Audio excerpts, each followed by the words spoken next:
وعلیک، قرآن یا تو تمہیں جنت میں لے کر جائے گا یا تمہیں جہنم میں لے کر جائے گا۔ قرآن تمہارے حق میں گواہی دے گا یا قرآن تمہارے خلاف گواہی دے گا۔ القرآن حجت لک، قرآن تمہارے لیے حجت بنے گا، وحجت لک وعلیک، یا تمہارے خلاف حجت بنے گا۔ اگر ہم قرآن کو پڑھ دیں گے، سمجھیں گے، اس کا احترام کریں گے، سمجھنے کی کوشش کریں گے تو پھر اللہ کے دربار میں یہ قرآن ہمارے لیے سفارش کرے گا۔ اور اگر ہم اس قرآن کو چھوڑ دیں گے، اپنے سے دور کر دیں گے تو پھر اللہ کے دربار میں یہی قرآن ہمارے خلاف گواہی دے گا اور کہے گا وقال الرسول یا ربی ان قوم اتخذوا هذا القرآن مهجورا۔ قرآن گواہی دے رہا ہوگا، رسول اللہ تشریف لائیں گے، جب سارے عالم کے لوگ ایک میدان میں جمع ہوں گے اور اللہ ان سے باز پرس کر رہا ہوگا، اللہ نبی کی سفارش پر سب کو معاف کر رہا ہوگا، اللہ کے نبی ایک قوم کو کھڑی کر دیں گے، کہیں گے اس کو روک دیا جائے۔ کیوں روک دیا جائے؟ وقال الرسول یا ربی، اے میرے رب، یہ میرے قوم کے یہ لوگ ہیں، ان قوم اتخذوا هذا القرآن مهجورا، جس نے قرآن کو لات مار کر اپنے سے دور کر دیا تھا۔ اللہ کے نبی وہاں شکایت کریں گے جنہوں نے اپنے عمل سے قرآن کو اپنے سے دور کیا، جس نے قرآن کو دور کیا، آج اس کو اپنی رحمت سے آپ دور کر دیجیے، آج اس کو اپنی رحمت سے آپ دور کر دیجیے۔ حالانکہ ہر مومن کے لیے یہ واجب ہے، یہ فرض ہے۔ آپ کو معلوم ہونا چاہیے ہر بالغ مسلمان مرد اور عورت کے لیے قرآن پاک کا اٹھنا سیکھنا کہ نماز تو فرض عین ہے، فرض عین ہے۔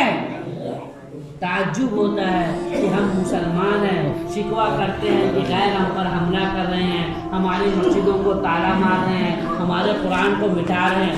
ارے میرے بھائیوں، ہم نے بھی تو اپنے عمل سے قرآن کو بے حرمتی کی ہے، ہم نے اپنے عمل سے قرآن کو مٹایا ہے۔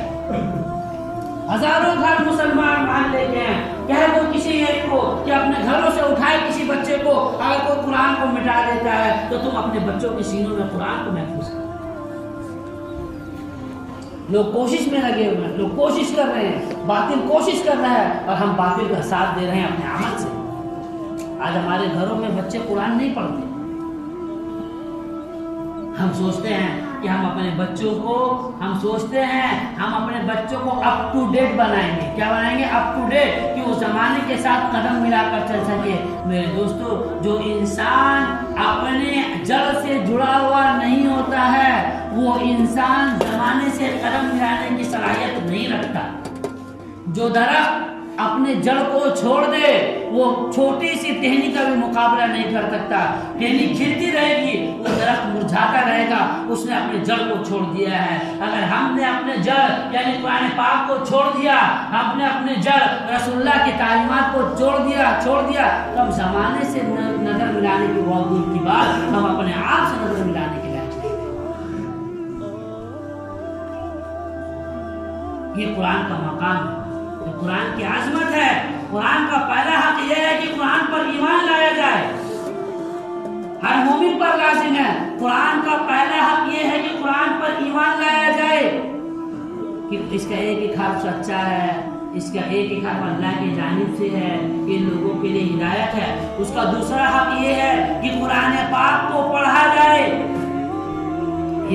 تعجب کی بات ہے، مسلمان ہیں، 1-2 سال میں زندگی کے 30 سال گزر چکے، قرآن انگلش میں پڑھتے ہیں۔ استغفر اللہ، قرآن انگلش میں پڑھتے ہیں وہ لوگ۔ ہم مسلمان کے بچے قرآن انگریزوں کی زبان میں پڑھ رہے ہیں، ہم مسلمان کے بچے ہیں، قرآن پڑھ نہیں سکتے۔ اس سے زیادہ شرم کی اور کیا بات ہوگی کہ ہمیں قرآن پڑھنا نہیں آتا۔